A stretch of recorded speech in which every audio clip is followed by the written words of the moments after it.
Hey everyone, my name is Neil Karski and I'm the CEO of Patient Engine, a seven-figure digital marketing, lead conversion, and coaching agency for high-ticket aesthetics providers. And I would like to personally welcome you to the Aesthetic Millionaires Show, where we sit down with industry entrepreneurs to talk about their personal journeys and discuss proven growth strategies. My genuine hope is that through this podcast, we can create more success stories in this industry and help more business owners scale past their competition. Enjoy the show. Ladies and gentlemen, I got another special episode today. Today's guest is Amanda Sakach. She's the owner and CEO of Purity Skin Studio in Highlands Ranch, Colorado. Amanda, thank you so much for joining us. You're friends with the lovely Jessica Brandon. I'm excited to interview you. So let's just dive into it. How the hell did you get into this oh so popular and glamorous world of aesthetics that we're in? Everybody wants to have a med spa these days. How did you get into it? And then we can go from there. Yeah, so it's all I've ever known. I've been in the industry for over 20 years. I know, I look like I'm 10. I basically started when I was 18 working in skincare, working in makeup. I worked at like Saks Fifth Avenue, did like mini facials in the back. And then in my early 20s, I went to school to become an esthetician, and it's all I've ever done. It's all I've ever known. My entire career has been spent in this industry. So it's been really cool to like watch it like grow up.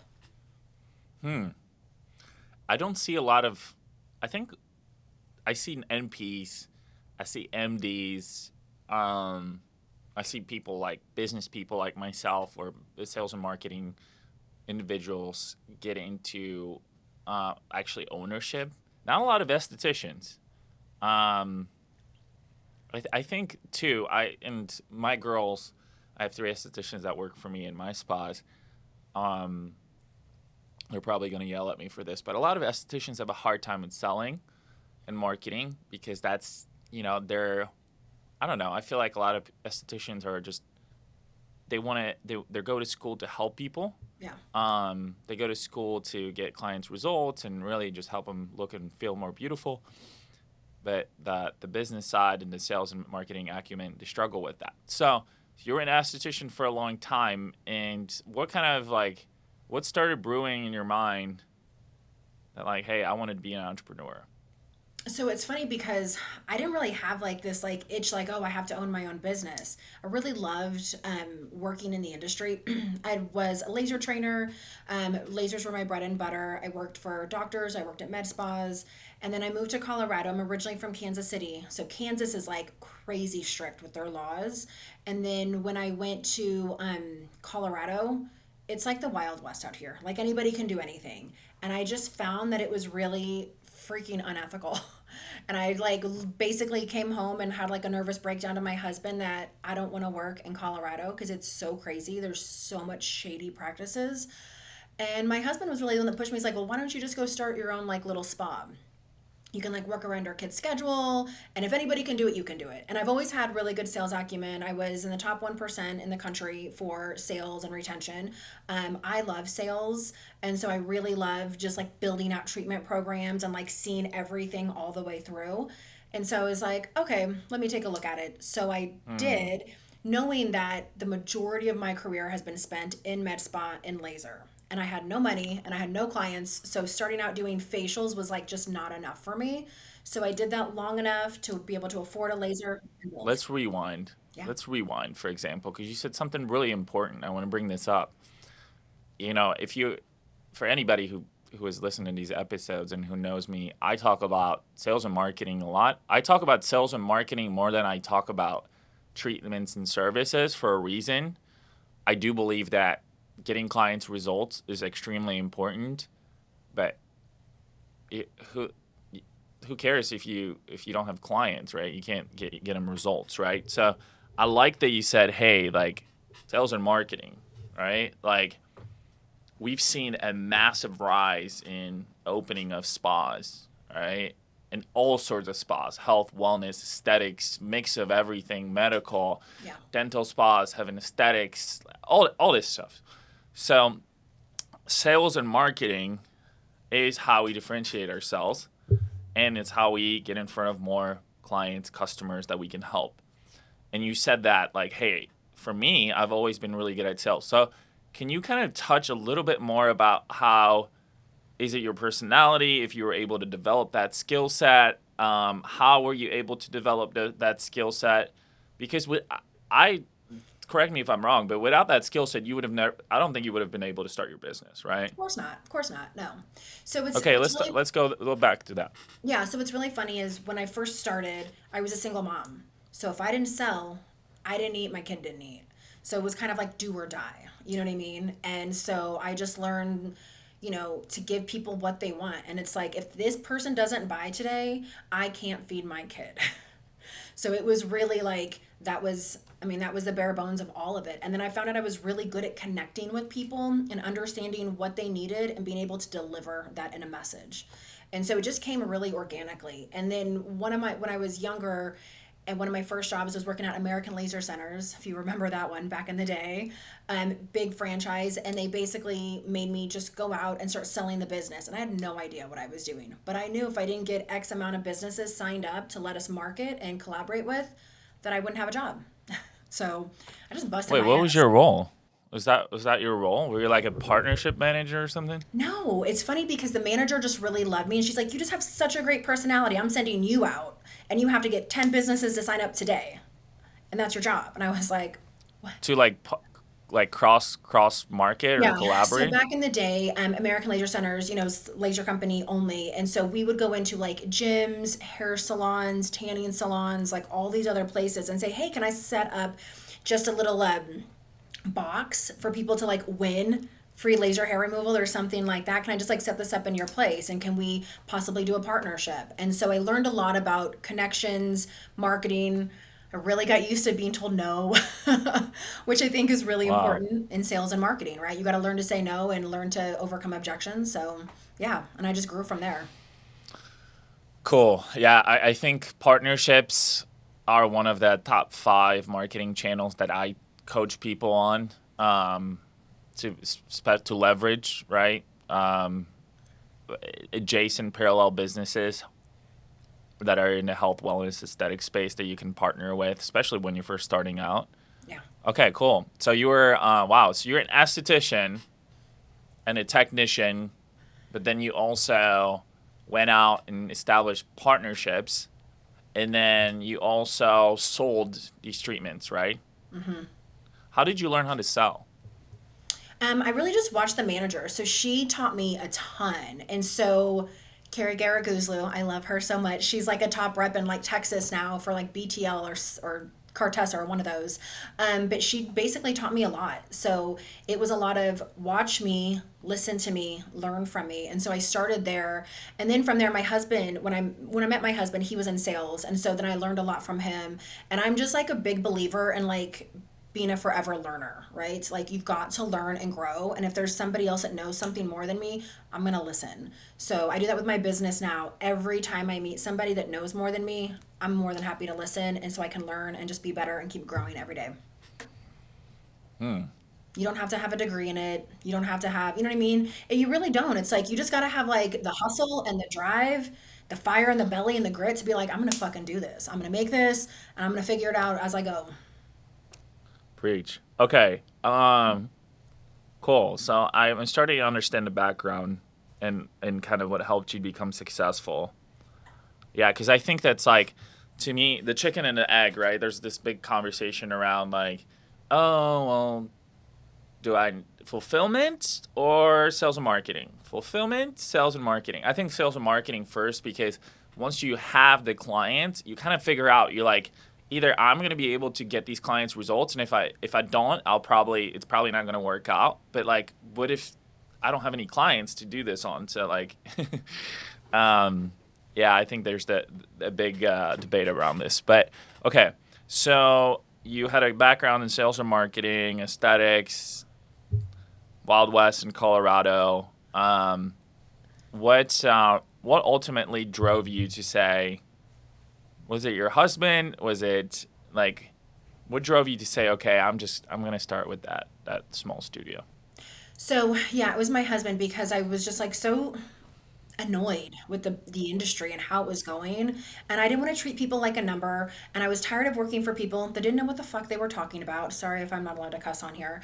I drop F You are. bombs. So, but I'm like, I'm tired of listening to people that don't even know what they're talking about. And, and I just knew that I could build something better. So I was like, I'm just going to go do my own thing. And I started out and I had no, like I said, no money, no clients. So I just went to like every networking group I could possibly attend, and just sold the shit out of myself. And as soon as I got people in, I asked for referrals, I asked for reviews, and slowly built up that way. And then in my 1 year anniversary, I actually opened up a storefront with 6 treatment rooms that I couldn't fill. And I was like scared out of my mind. And now 7 years here, we're looking for a newer space because we're like maxed out. And now we have like 2 nurses and lasers and all the things. So it's really grown organically. But I think a lot of it is, because I just started, it's like, I'm just a hustler. Like, I love the word hustle. I love hustle culture. I know it's like taboo nowadays, but I'm just a go getter. You got to believe in yourself and you got to believe in what you do and just fucking go after it. So yes, yes, yes, yes. So when when did you open that first studio, the smaller one? Yeah, in a solo salon in 2017, March of 2017. All right, Let's go walk us through the early days. What services did you provide? I assume it was just you. How did you get new clients? Yeah, let's talk about those things. How did you stay sane? Yeah, so I started in Sola Salon, and I did facials, chemical peels, microdermabrasion, permanent makeup, and waxing. Just like the bare bones basic of what I could afford. Because, like I said, I don't come from money. I didn't have any I money. don't know if it's the bare bones basics, but it's and it's quite a few services. But it's low consumable Yeah. stuff, not a high tech investment. Okay, so you did all these things, solo salon, single person. How did you get clients? So I joined a BNI, Business Networking International, and it's a.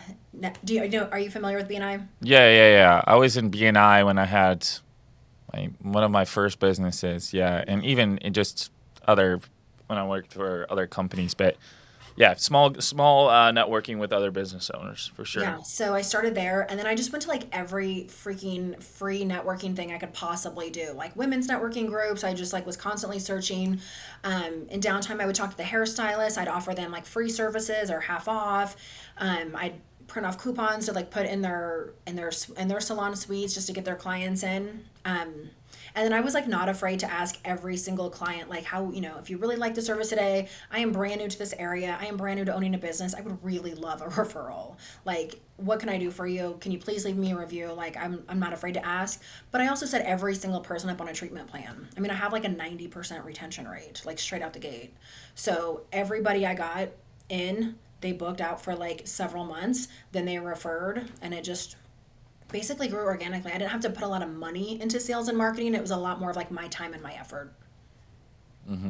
Yeah, I get a lot of even my guests that aren't my clients, my clients that aren't my guests. They're like, I do think that. Do you think that right now? I think that right now it's a lot harder to do things organically. I really do. I think it depends. I have an esthetician that's like 3 years in. She's been with me for just under a year, and she's grown her own clientele organically just through Instagram. Right? I mean, it's not like knocking on doors and like going into networking meetings, but she's like 22 years old and she's fucking killing it But because is she it just is is it? Does active. she make a content? Does she make content? Yeah.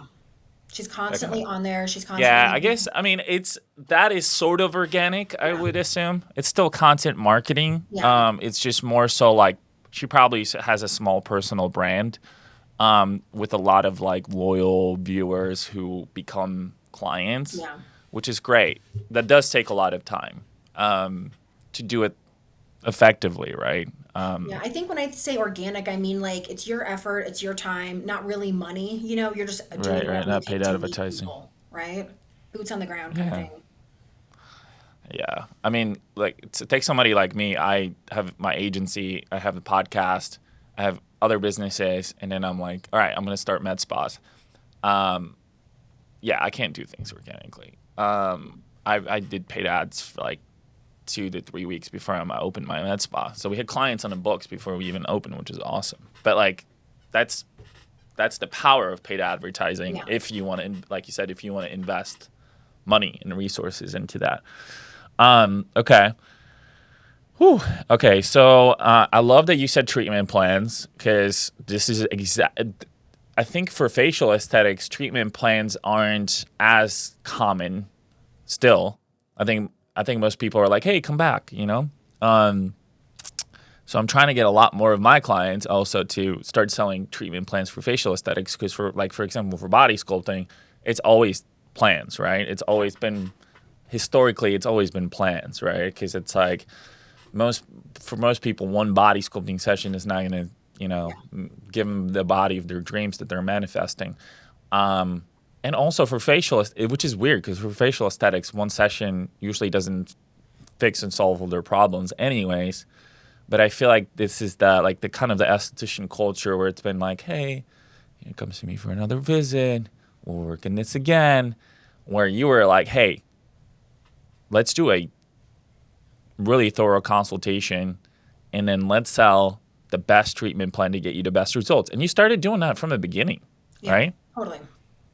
Well, because I had done lasers though too, right? So like my background was in lasers, and then I was a laser trainer in the Midwest. So I covered like 4 state territory. So like I trained people not just how to do lasers, but how to sell lasers and how to sell laser packages. So I just basically took all of that and put it into facials.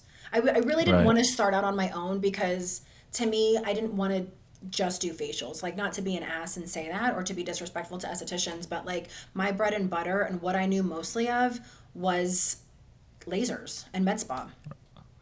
Yeah. Okay. Wow. Okay.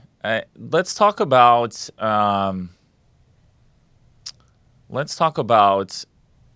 your growth. How did you get out of the one salon suite? Yeah, so we've had between 30 to 50% growth year over year. So I had 1 year where we had like 15% growth, but other than that, like we just every single year. So we're growing and expanding. So when I left the one room suite, then I came to the storefront. I rented out like 3-4 of the rooms, just because I was like, I cannot fill these rooms. And then as the business grew, I kind of like kicked out, I guess you could say nicely, the independent contractors that were renting out rooms. And so everything grew, or I hate to say the word organically over and over, but that's really how it grew. Like I trained every single person here how to build a clientele, how to like, build out treatment plans, how to retain clients, how to retail. Like our retail right now for the med spa is over 30% retail to service.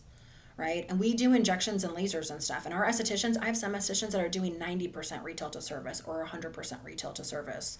So we're really big on making sure that like we see the whole scope of everything. And like we book 50% of our clients out for the entire year. So we just started that straight out the gate, and that's how it's grown. So, all right, you skipped a lot. I want some juicy details. I want to know, like, 1 room, 2 rooms. Do you have a standalone location right now? Correct. So I'm in a strip mall, but I do have a storefront. Okay, you have a storefront. Let's talk a little bit more about. Okay, so you got clients, you hustled, you booked yourself out. You're like, all right, now I got to get out of here. I have bigger aspirations, bigger dreams. What were you doing revenue-wise monthly by yourself in that one single studio? Oh, God. At a cap. So, oh, my God. Granted, my prices were so low because I was just, That's fine. doing like $80, $100 facials. I think when I left there, I was doing like $15,000 by myself. All right, cool. A month. Good. Yeah. And then I hired one part-time esthetician, and I remember like shooting for like, a $10,000 like week was like, oh my God, we hit a 5-figure week. Okay, you hired an esthetician and you were still in a suite? No, that was when I moved to the storefront. Like I was maxed out. I was working open to close every single day, and I was maxed out. How did you do that? I want to go a little bit personal. Yeah. But how did you do that? And did you have kids? I had 2 kids. Mm-hmm. Okay. Did you have kids at the time? Yeah, they were, because right now they're 22 and 15. So this is 8 years ago. So they're 14 and 7. Okay. Was it hard to juggle that?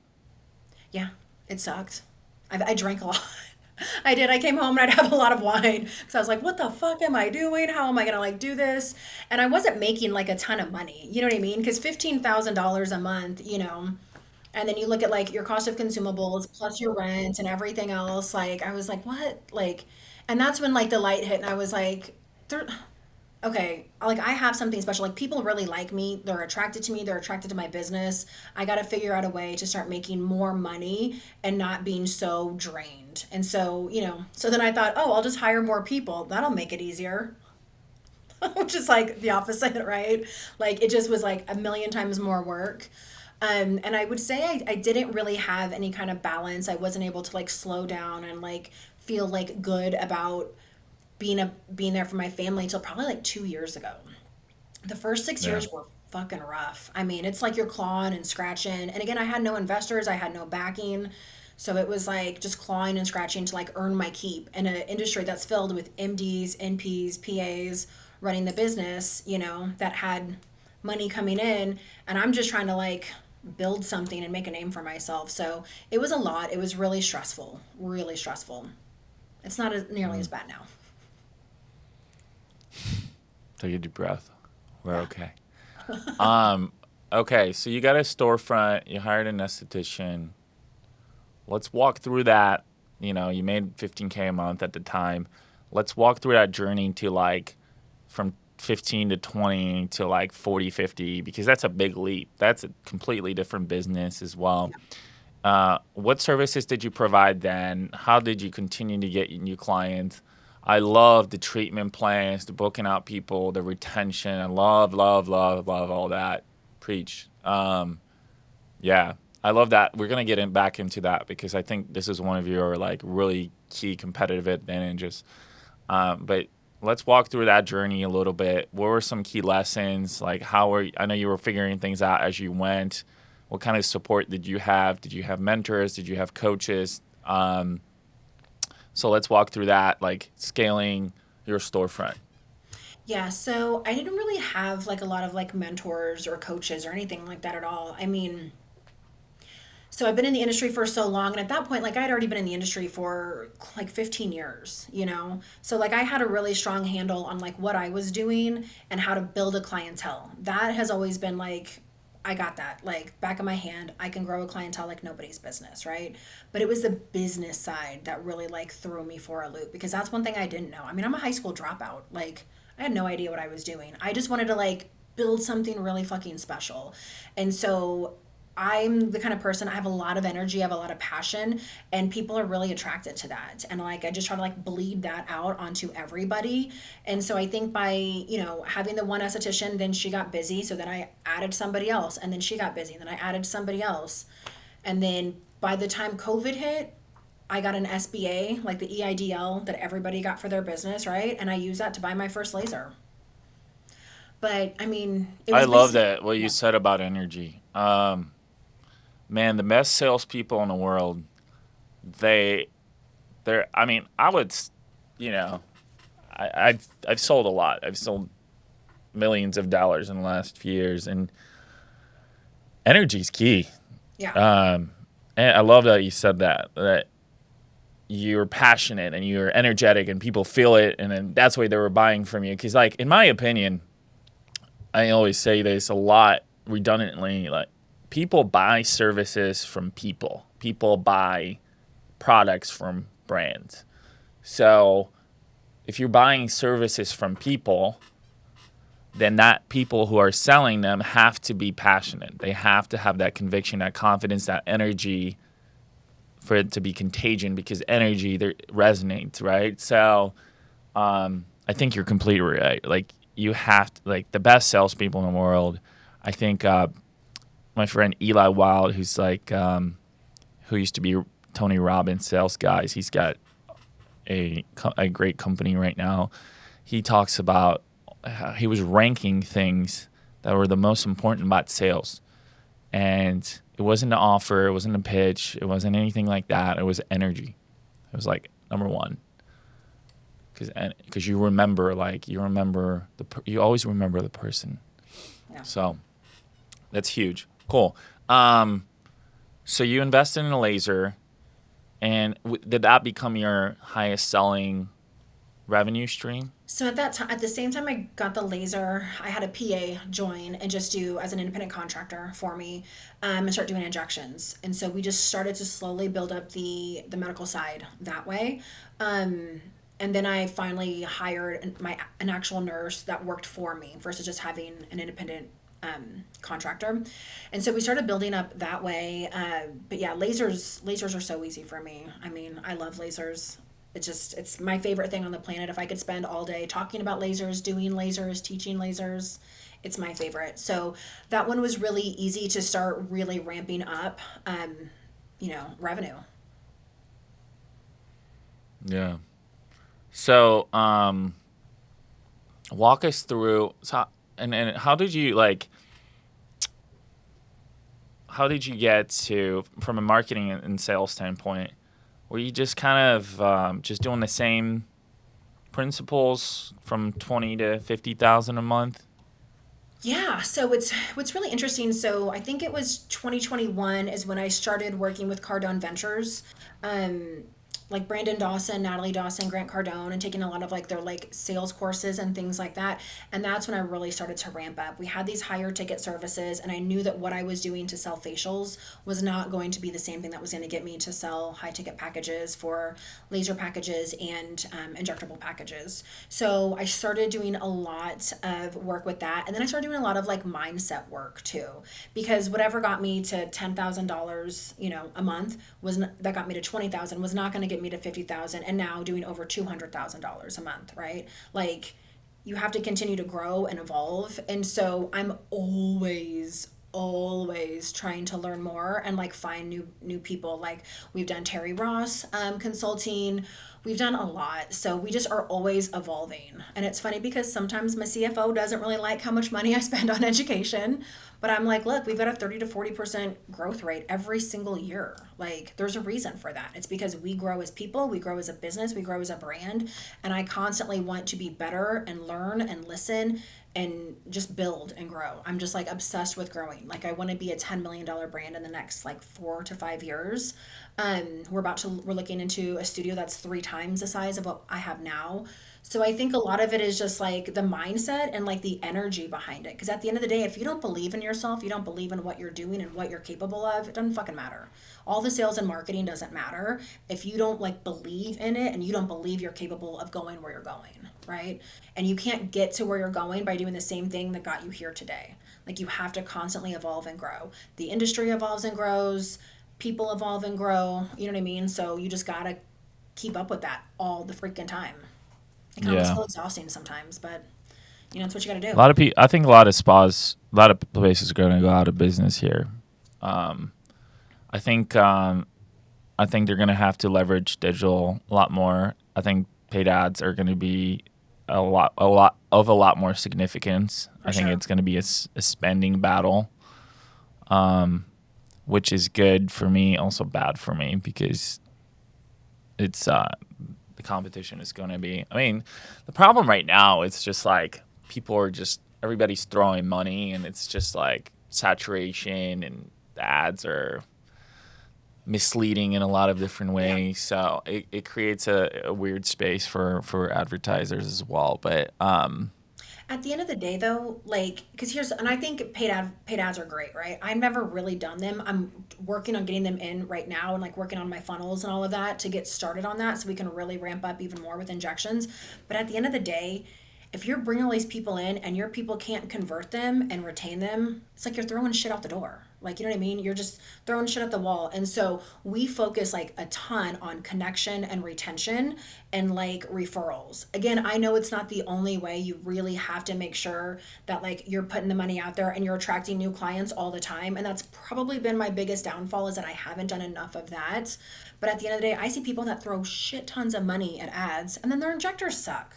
Like, they just do, the bare minimum 25 units and don't even talk to them about coming in for anything else, or their DAOs or their platysmal bands or Nefertiti lift. And I'm like, You've been going to the same injector for 5 years and you're only doing like 25 units. Like, oh my God. It's like it's not just one thing. Your sales is great, but your retention has got to be there too. It's a teeter-totter, right? Like it's got to balance out, and it does not matter how much money you throw at a fucking problem if you don't have the right solution for the problem. Yeah. Right? I mean, I'm sure your girls are great, right? They're great at retaining people. So you feel good to throw all this money at paid ads because you know your people are going to produce. Well, they have to. Yeah. They have to. That's just part of their job, right? Because before I hired them, the expectations were clear. Like, I'm like, hey, listen, like, I'm about to invest some serious dollars, but I'm gonna need you to sell. If you don't feel comfortable with selling, this probably may not be the right environment or the right position for you. You know. So that's important. So I mean, I love this. I love that you're saying this because this is exactly what I talk about a lot, right? Like, I can get you 100 new clients in 3 months. How many of those are you gonna convert into actual treatment plans or retain them, right? Yeah. So I think people don't realize till this day, like, you have to sell. It doesn't matter. You have to sell. Totally. Like, you really have to sell. And if you don't like the word sell, then you have to positively influence them to take action to become your customer, because people have a lot of options. They have split priorities. They have split budgets. There's a lot of different things they can spend money on. They have an attention deficit. They have, like I said, there's other providers in the space. So, like, once you have them, it's an opportunity. Opportunity to meet somebody new, to become potentially a long-term customer in your business, right? And it's I definitely, I'm glad you bring this up because it's extremely important, and I think you have to attract new clients. I think there's three things, right? Three big pain points: attract new clients, convert them into actual long-term patients or clients, and then retain them. Yeah, for sure.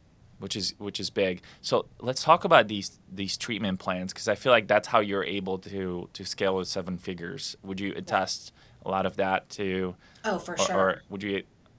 Okay. I talk a lot about selling customized treatment plans to people because everybody has. I think there's a big stigma in our society now that, like, nobody wants to be sold, and everybody's like, oh, well, you probably sell this shit to everybody else anyways, like 3-pack of this, 5-pack, of that, whatever.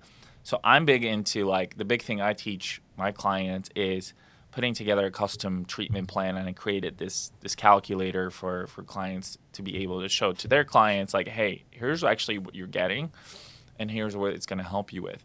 So let's talk about maybe your approach towards selling these high-ticket, individualized facial aesthetics treatment plans. I want to know more. Yeah, so we do really thorough consultations, and I've taken a lot from Mint Aesthetics. I don't know if you know, like, Kathy and Matt Toronto. They own Aesthetic Hair in Kansas City, and it's huge brand. And they do a lot of training. So we did a lot of their training, and I really love their consultation. So I took a lot of pieces of that. So we go really deep with our consultation. We started out with, like, letting people know, like, who we are, what our mission is. I want to build a connection. I don't want you to think you're just here to get a result. You are here to have a long-term partnership with us. This isn't you're just coming in for a facial, you're just coming in for talks, you're just coming in to get rid of brown spots or acne. You are coming in to have a long-term partnership with us. That's how we start everything. And I will tell clients, like, if you're looking for just like 1 or 2 treatments, we're probably not the place for you.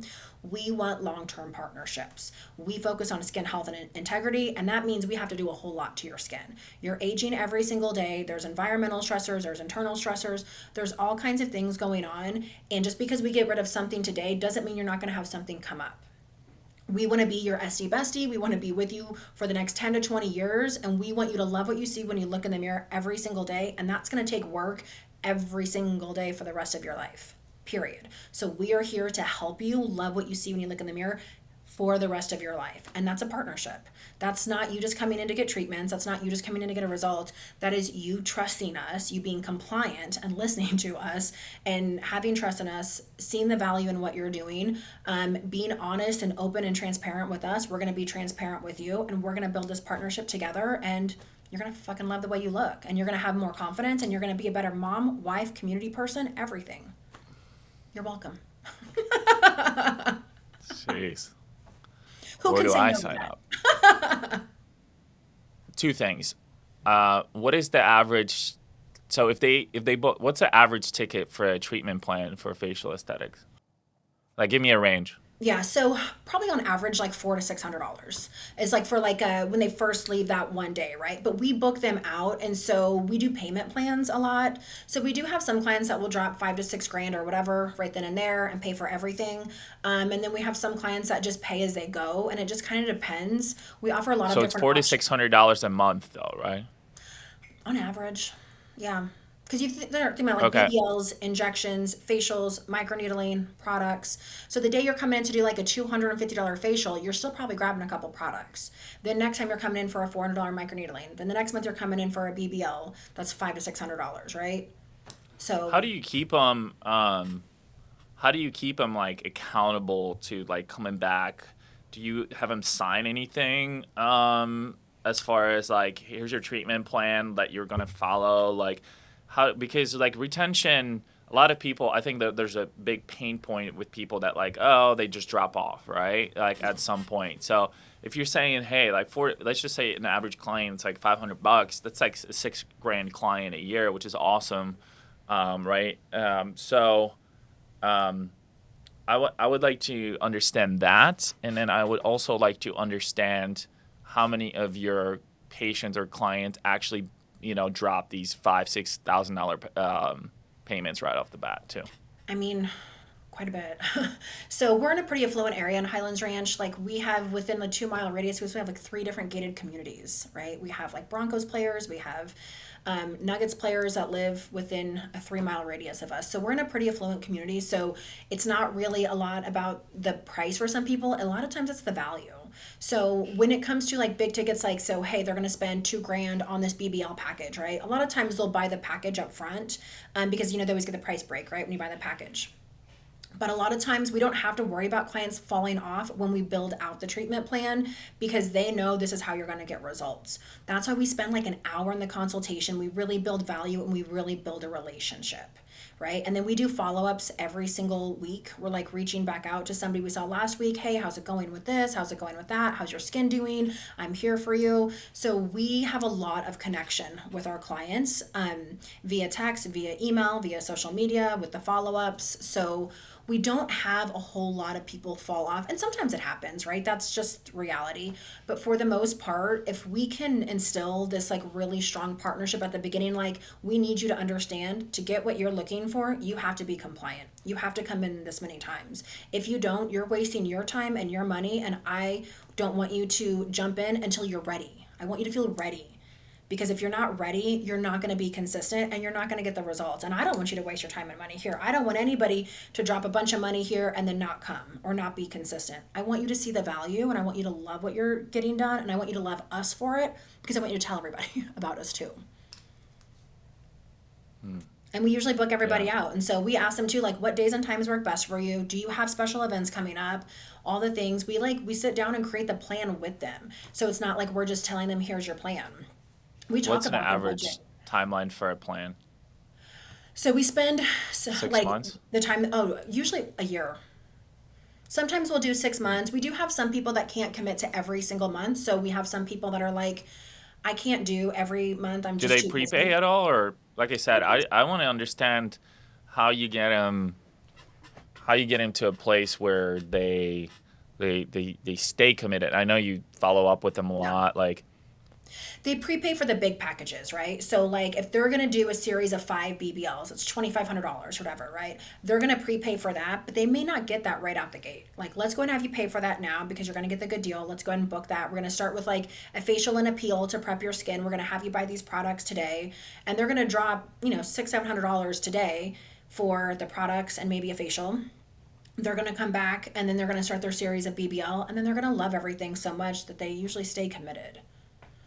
But yeah, I Mm-hmm. mean, almost always when it's packages of like microneedling or BBL or Moxie, or filler or something like that, when we're trying to do facial balancing, they're going to drop the money right then and there. Gotcha. And then everything else is Um, kind of like the maintenance to maintain how healthy their skin is, right? yeah, yeah. But a 55-year-old, right? We do one per decade. So if you're 50 years old, you're going to have to start with probably 5 treatments of BBL or 5 moxies or 5 microneedling or whatever we're trying to like work on. So if you're 40, you're going to do 4. If you're 60, you're going to do 6, right? So we start with that as like something really basic. It's easy for everybody to understand. They don't always need that many, but at least if we get them started there, hey, you're 52 years old, you haven't really done much besides a few facials, and you're telling me you really don't like X, Y, and Z, here's the plan for you. You're going to have to do a minimum of these 5 BBL treatments. We're going to have to do a facial and a peel to start to prep your skin. I have to have you on all these products a minimum of 6 weeks. I have to get your skin as healthy as possible before I start doing these treatments. This is like your insurance policy. I want to make sure that you get the best bang for your buck.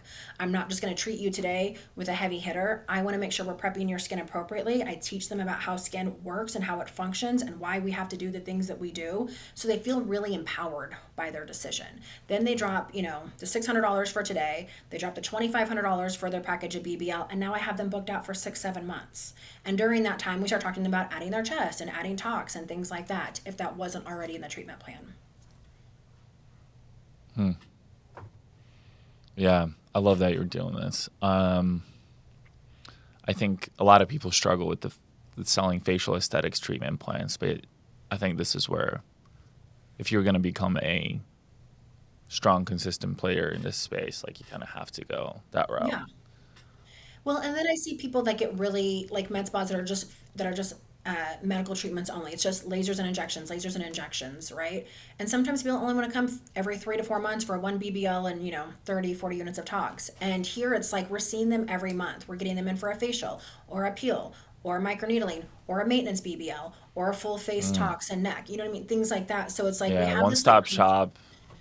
constant like connection to them at all times, right? About creating healthy skin, right? And we always tell everybody, like, you don't have to look like a Kardashian. I'm not here to take your wrinkles away. If you like your sunspots and your wrinkles and your smile lines because it makes you happy, like, cool. Like, I just want you to love what you see when you look in the mirror, and I want you to have healthy skin.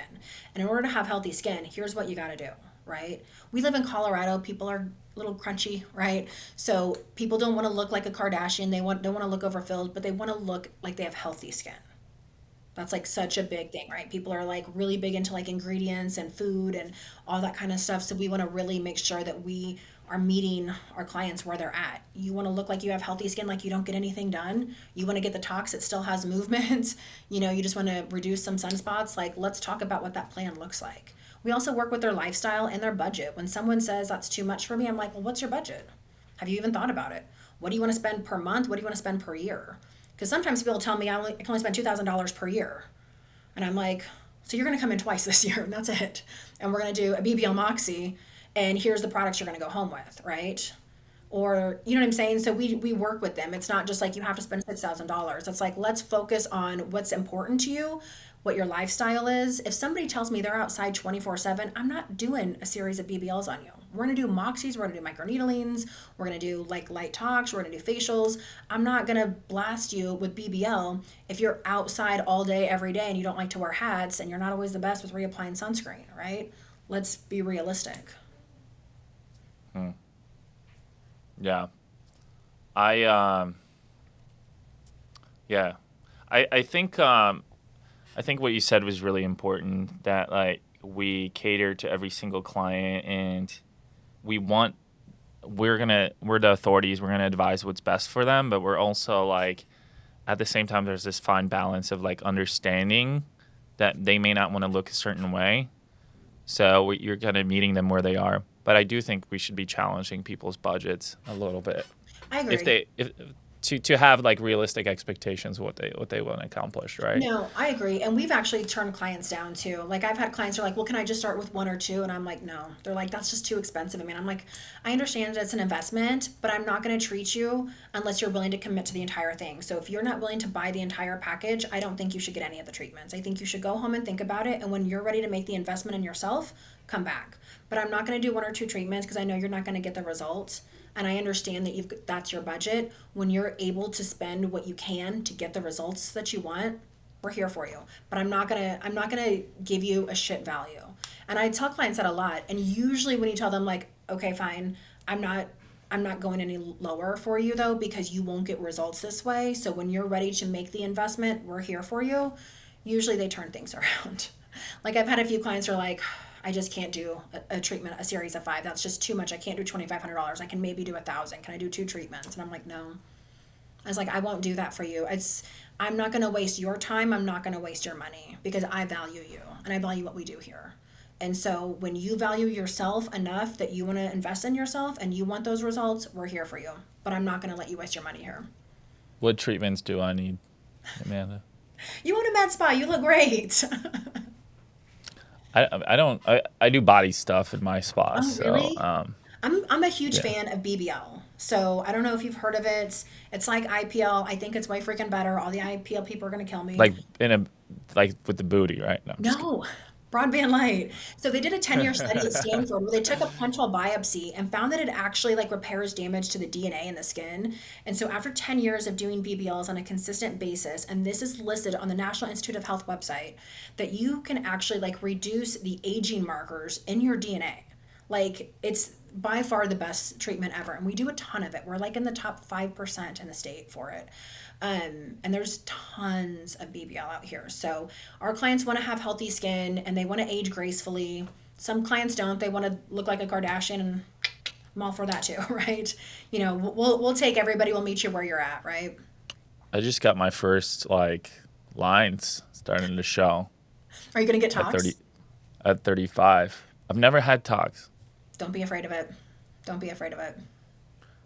I know a lot of my clients, we had this debate many times, but I love beef tallow, and I have some clients who are like really for it, and I have some clients who are just, they don't support it, but I think it's a healthy fat, and I think it's good for the skin. What do you think?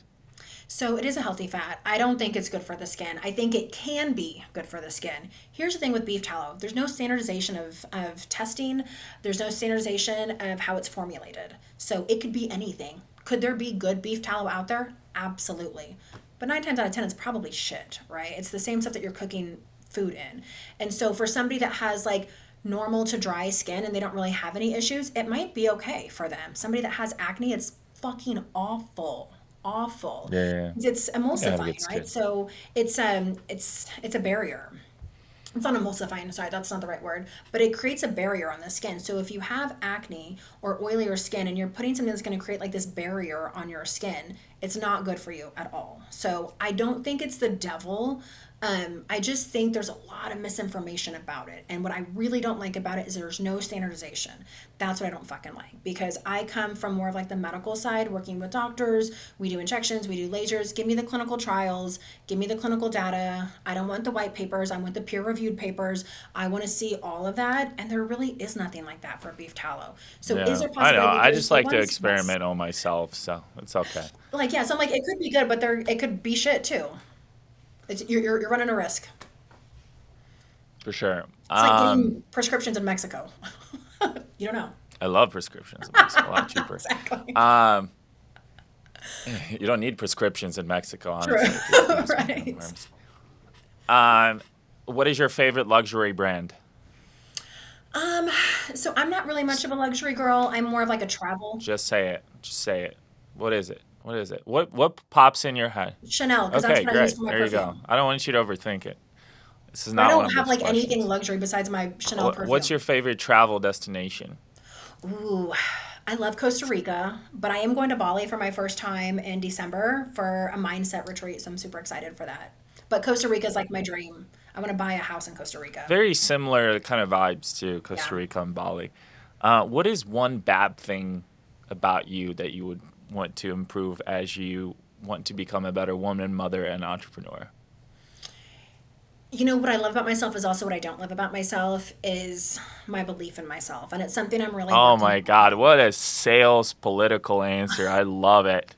Seriously, like I know, like if I believed in myself. I just work so damn hard. I just work too hard. It's just, I work too hard. No, I like it's funny because I do a lot with a mindset coach, and I feel like if I believed in myself more and I truly believed in my capability, I'd been at 10 million by now. And like so it's I do have that like I do hold myself back because I exude confidence in a lot of things, but like when it comes to like making like I mean, I'm a high school dropout, right? I have no education, no money. I didn't come from anything. So like I'm a hustle and grit kind of girl, but I'm feeling like am I really worthy of all these other things? And like, can I actually make $10 million?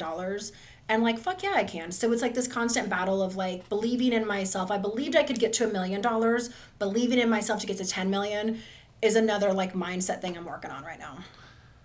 Where can people find you if they want to network with you, connect with you?